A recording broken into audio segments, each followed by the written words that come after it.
Šiandieną tyrinėsime 15 kvailiausių technologinių klaidų. Tiesą sakant, jos tokios kvailos, kad likau sužavėtas. Dauguma žmonių mano, kad iPhone buvo pirmasis Apple išmanusis įrenginys, kai jis 2007 metais pasirodė rinkoje. Taip yra todėl, kad jie norėjo, jog pamirštumėte jų tikrai pirmąjį bandymą. Iš tikrųjų, pirmąjį iPhone. 1993 metais išleistas Apple Newton. Tai pirmasis dar kitaip pavadintas asmeninis skaitmeninis žmonių asistentas. Jis galėjo saugoti jūsų kontaktus, tvarkyti kalendorių, jame netgi buvo įdėtas rašiklis, skirtas užrašams ranka rašyti. Iš esmės jis buvo parduodamas kaip būdas organizuoti savo užimtumą, aktyviai padeda jums užfiksuoti, tvarkyti ir perduoti idėjas bei informaciją. Pagrindinis Newtono privalumas buvo tas, kad jis galėjo suprasti jūsų rašyseną. Tačiau gaminys pasirodė 20 metų prieš tai, kai technologijos buvo pakankamai geros, kad tai padarytų. Be to, šiandieniais pinigais jis kainavo 1400 JAV dolerių.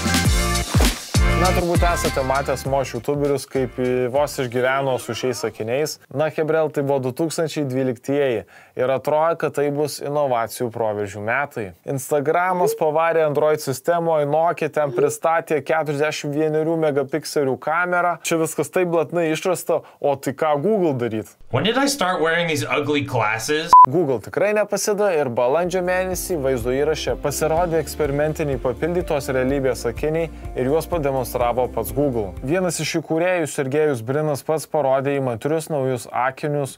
Buvo skelbiama, kad Google Glass yra prietaisas, kuris padės įgyventinti virtualios realybės svajonės. Ir žadėjo, kad visos tos išmaniosios funkcijos bus įdiegtos į dėmumą įrenginį su realiuoju laiku rodomu ekranu. Mažajam mažytėje stikliuke. Tačiau jis buvo išleistas tiesiog per anksti. Produktas buvo ne tik juokingai brangus 1500 JAV dolerių, bet ir kilo didelių abejonių dėl privatumo, susijusių su kameros ant žmonių veidų. Google'as tikrai norėjo žengti tą prabangos sritį, nes ją demonstravo kaip prabangą. Ji net New Yorko madų šou savaitę demonstravo kaip neva aukščiausios klasės prietaisų, žadančiam naujos kartos AR galimybės. Kaip bebūtų keista, kentėjo nuo rimtų techninių apribojimų, pavyzdžiui, mažas akumuliatorius, ar net programėlės, kurios tiesiog paprasčiausiai neveikia, tai kaip turėtų būti. Galiausiai po to, kai daugelį viešųjų vietų buvo visiškai uždrausta naudoti šį įtaisą, 2015 metais Google jį pašalino iš rinkos. Jis dar kurį laiką gyvavo kaip Enterprise Edition produktas, tačiau 2023 metais Google paskelbė, kad nustojo pardavinėti Enterprise Edition net ir verslininkams ir kūrėjams. Taip visam laikui užbaigė įrenginį. Na, arba bent jau kol kas. Jei daug laiko praleidžiate prie YouTube ir esi tas gameris, didelė tikimybė, kad tikrai matei GTA 6 trailerį, ne? Bet ar jau matėte patį net žaidimo variklį? Informacija iš didžiųjų vaizdo žaidimų leidėjų nutekinama nuolat. Tačiau šis nutekėjimas buvo visiškai naujo masto. Įsilaužėliui pavyko gauti daugiau nei 90 šio visiškai slapto dar neišleisto žaidimų vaizdo failų. O tikriausiai labiausiai laukiamo žaidimo per visą žmonijos ir visatos istoriją. Tai tik labai apsunkino visuomenės suvokimą apie jį, nieks nedadaryta. Dar visą žaidimo kodą pavogė, kuris jau gali viršyti apie 100 milijonų dolerių. Įtariamasis šiuo metu, kai manoma, yra paauglys, kuris tai padarė naudodamas tik išmanųjį telefoną. Pasukime šitos kvailos kepurės ratą. O patį trailerį irgi norėjo parodyti vėliau, bet kažkas irgi palikino anonsą anksčiau. Rockstarai savo, kitas Miami paslaptis.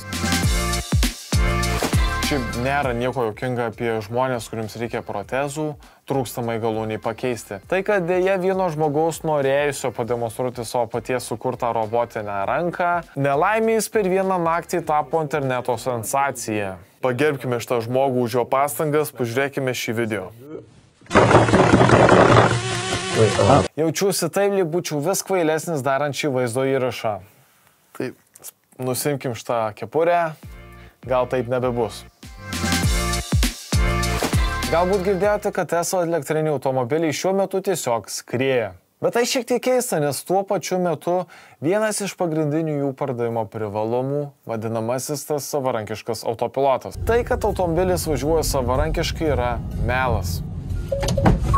Matote, yra didelis skirtumas tarp visiško savarankiško vairavimo ir pagalbinio vairavimo režimo. Vienas iš jų iš tikrųjų vairuoja automobilį už jūs. Tai įsikivai, ale. Man biški blogai. O kitas tiesiog reiškia, kad sėdite toje pačioje sėdynėje kaip įprastai. Vienintelis tikrasis skirtumas yra tas, kad užuot laikę rankas ant vairo, jas laikote šiek tiek atokiau nuo vairo. Bet pasiruošę įgriebti, jei kas nors nutiktų ne taip. Bet net ir tai ne visada padeda, nors ir tikrai nemažai laiko praėjo šiai funkcijai. Nuo Amerikoje 23 metais daugiausiai eismo įvykių atsitinka su...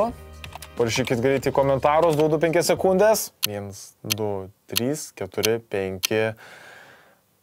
Tesla. Ne BMW, hebrio. Nesu BMW. Elonai, tiesiog leisim laikyti tą odinį Formulės 1 civilizuotą vairą.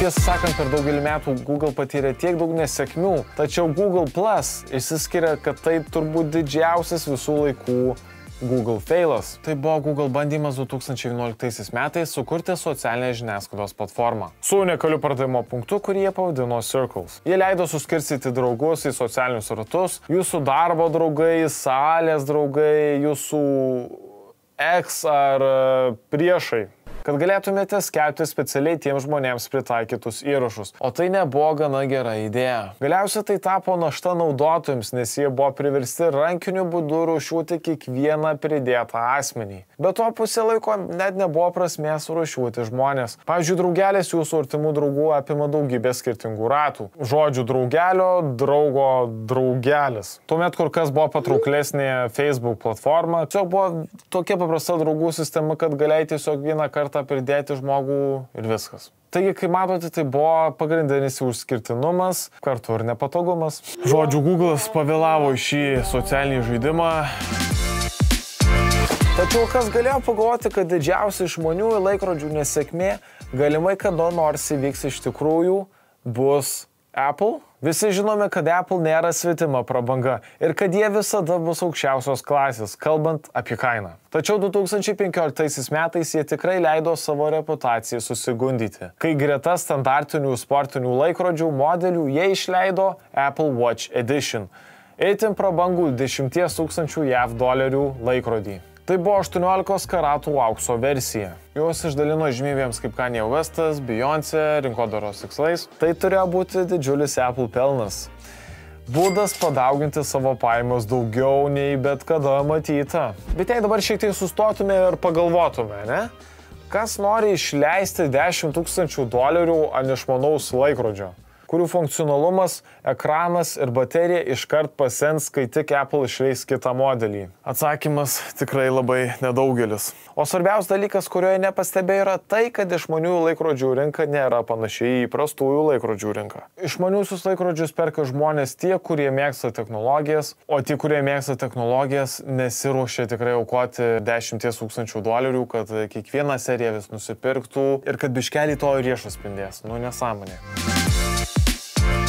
2016 metais vasarą Samsungas dar pakarštino vasarą tiesioginė ta žodžio prasme, sudegino išmaniųjų telefonų pasaulį su Galaxy Note 7. Praėjus mažiau nei mėnesiui po išleidimo sprogo daugiau nei 30 telefonų, todėl Samsung ir JAV vartotojų produktų saugos komisija oficialiai atšaukė telefonus ir pažadėjo juos pakeisti naujais. O tragedija įvyko 2 kart, nes pakaitalai taip pat pradėjo degti. Vežėjai ir mažmenininkai ėmė nemokamai grąžinti visus Note 7. Na, fun factas, o gal labiau žiaurinis fun fact, taip kad oficialiai uždraudė juos naudoti net ir skrydžiuose. Negalima rūkyti, narkotikai ir Galaxy Note. Po to, kai Korėjos išmaniųjų telefonų milžiniai nepavyko suvaldyti problemos, jie atšaukė visus likusius laisvėje esančius prietaisus ir netgi išleido programinės įrangos atnaujinimą, kad visi esami telefonai taptų netinkamai naudoti. Oficialus paaiškinimas buvo toks, kad aplink akumuliatorių nebuvo pakankamai vietos, todėl jis perkaito. Nuo antrosios baterijos atveju, tai kai kuriuose trūko svarbių komponentų, pavyzdžiui, izoliacinės juostos.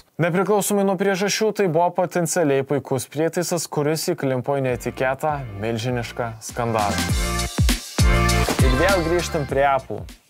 Tiesą sakant, galima teikti, kad iš visų Apple nesėkmių pastarojo meto istorijoje ne vienas nebuvo didesnis už Apple Maps. Net ir šiais laikais Apple Maps nebenaudoju, Google Mapsai viską rodo, bet čia būtent Europoje, aš nežinau kaip Amerikoje. Amerikoje, kiek žinau, Apple Mapsai geriau veikia. O iš tikrųjų pasidalykit komentaruose, ką jūs naudojate, Apple Maps ar Google Maps, man labai įdomu. Na, dabar grįžime prie perliuko, kad tai buvo paleista per anksti. Ir ne tik dėl to, kad jame buvo daug trikdžių ir problemų, bet ir tai, kad jis atrodė neužbaigtais orientyrais, atrodė, kad tai bus tikrai pasaulio pabaiga ir yra Lego in real life. O tada dar ir kalnai, urvai, vidurė gatvės, kuro kolonėlės tuo skrendančiam automobiliui. Programėlė iš tikrųjų siuntė žmonės į neegzistuojančias vietas. Ieškodami Berlyno žmonės paprastai turi omenyje Vokietijos sostinę, tačiau Apple Maps vietoj to siunčia Antarktidą. Tiesa, Antarktidoje yra kalnas, vadinamas Berlynu, bet kiek tai žmonių ten vyksta, man klausimas, ne? Nu, Apple manė, kad ten tikrasis Berlynas. Australijoje policijai teko įspėti vairuotojus po to, kai daugybė žmonių buvo nuvežti į parką vidurėje dykumos, kurie buvo įstrigę galimai gyvybei pavojingame 46 laipsnių Celsijaus karštyje be jokio vandens šaltinio. Nors situacija buvo tikrai pakankamai rimta, kad Apple Maps tapo vienu iš nedaugelio atvejų. Apple viešai atsiprašė, bet hebrelė nesniruokime, visko pasitaiko, ne? O žinoj, kad šį kanalą galiu užprenumeruoti nemokamai. Paspausimas vieną mygtuko paspaudimą. Ir jei surinksime 500 laikų, aš padarysiu antrą epizodą kuo greičiau. Kai 2001 metais buvo pristatytas Segway asmeninis transporteris, jo išradėjas jį vadino revoliucinė transporto priemonė, kuri visiems laikams pakeitė miestus. Nepaisant didelio išpopuliarėjimo, Segway nepavyko padaryti jokios revoliucijos dėl didelės kainos. Nors Segway rado nišą turizmo ir teisėsaugos rinkose, jis taip ir nepateisino savo pradinių pažadų ir tapo labiau kultūriniu perliuku, o ne revoliucija, kuria turėjo tapti ikoniška miesto srityje. Bet visigi norim pinigų, tačiau Segway vadovas jų norėjo šiek tiek daugiau.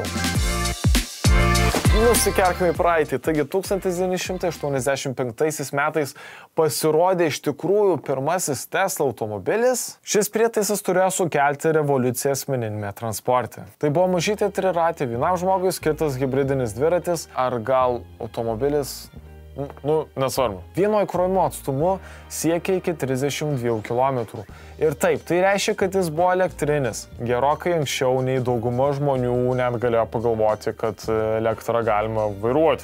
Na, žinoma, 32 km gali netrodyti daug, bet idėja buvo ta, kad to pakaktų ekologiškai ir už prieinamą kainą įveikti daugumo žmonių kasdienės kelionės į darbą ir atgal. O pats Sinclair kainavo tik $500 JAV. Sukurtas Lotus varomas Philips plaukų džiovintuvu, jis sukonstravo Hoover ir išbandė žmonės tik drąsiausi. Taip, jis tikrai atrodo juokingai. Ir entuziazmas gana greitai išblėso, kai žmonės suprato dar keletą dalykų apie jį. Jo maksimalus greitis yra 24 mylios per valandą ir iš tiesų neleido nuvažiuoti į darbą greičiau nei įprastų dviračių. Ir pati konstrukcija nesuteikė jokios apsaugos nuo oro sąlygų, ypač neapgalvota, turint omenyje, kad jis buvo pirmiausia pagamintas Kečių saloje, Jungtinėje karalystėje. Ir neturėjo atgalinės pavaros. Jei neužstrigdote, turėjote išlipti iš to vadinamo automobilio ir rankomis jį apsukti. Dabar įsivaizduokite save toje vietoje, ne? Turite tokį triratuką, ne? Ir taip reikia apsisukti atgal.